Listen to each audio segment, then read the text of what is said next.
पहले जरा इन नेताजी की बात सुन लीजिए। माननीय प्रधानमंत्री जी के दिशा निर्देश में आज जो पहलगांव में हुआ उसकी हम निंदा करते हैं। नेताजी मौत को छू करके टक से वापस आ गए। कमाल करते हो नेताजी, प्रधानमंत्री जी के दिशा निर्देश पर। चलिए, हो सकता है जबान फिसल गई हो। अब जनरल जीडी बख्शी साहब की बात सुन लीजिए। एक हमारी फौज को काटने का पता नहीं क्यों इतना भारी शौक आ गया है, मेरे को तो समझ नहीं आता। आपको मालूम है कि कोरोना काल में 3 साल भर्ती नहीं की फौज में कि भाई इन्फेक्शन ना आएगा। हर साल 60,000 लड़के हमारे रिटायर, 60 दिया 1,80,000 फौज आप काट चुके हैं। बहुत पैसा लग रहा है, बाकी जगह इनको पैसा नहीं लगता। मुझे बहुत दुख होता है। पहाड़ों की लड़ाई में आपको मैन पावर, आपकी लड़ाई सारी पहाड़ों, चीन के साथ हाई एल्टीट्यूड की लड़ाई है। बख्शी साहब बिल्कुल सही कह रहे हैं, कोई हवाई बात नहीं है। सरकार का खुद का डाटा है कि तीनों सेनाओं में 1 लाख से ज्यादा पद खाली हैं जिन्हें सरकार को भरना है। लेकिन कोरोना महामारी के बाद लगभग हमने 1-1.5 लाख से ज्यादा पद काटे हैं। उसके अलावा अग्निवीर योजना के तहत हमने 60,000 की वैकेंसी को हर साल 45,000 कर दिया है। उसमें भी 25% परमानेंट होंगे। अब कुछ गधों को तो यह भी लगता है कि भारतीय सेना में अब नए लड़के जो है इंटरेस्टेड नहीं है, उसके पीछे अग्निवीर है। ये बात सही हो सकती है, लेकिन पूरी तरह से नहीं। आपके सामने दृश्य है पिथौरागढ़ के, प्रादेशिक सेना की भर्ती चल रही है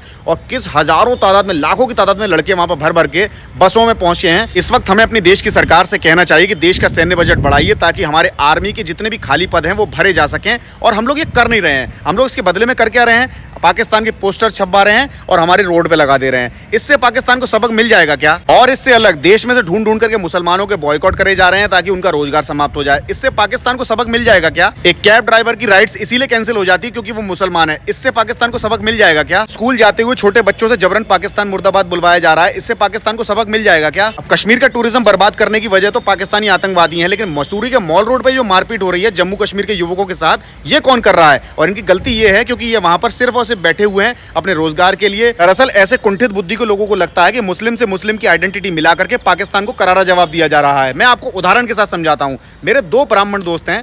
एक ब्राह्मण दोस्त जो कि दलितों के हाथ का नहीं खाता है, एक ब्राह्मण दोस्त जो दलितों के साथ उन्हीं की थाली में खाता है। तो ऐसे में मुझे उनका सही गलत का पहचान करना चाहिए या फिर उनको, उनकी कम्युनिटी को, उनकी कास्ट को गाली देनी चाहिए? उम्मीद है मेरी बात आपको शायद थोड़ी सी समझ में आई होगी। तो आप भाई साहब सरकार पर भरोसा रखिए, सरकार पर दबाव बनाइए कि वो ऐसे कड़े फैसले ले कि पाकिस्तान को तगड़ा सबक सिखाया जाए ताकि हमारे देश के लोग हमारे देश के अंदर घूमने से बिल्कुल ना डरें, बिल्कुल ना घबराएं।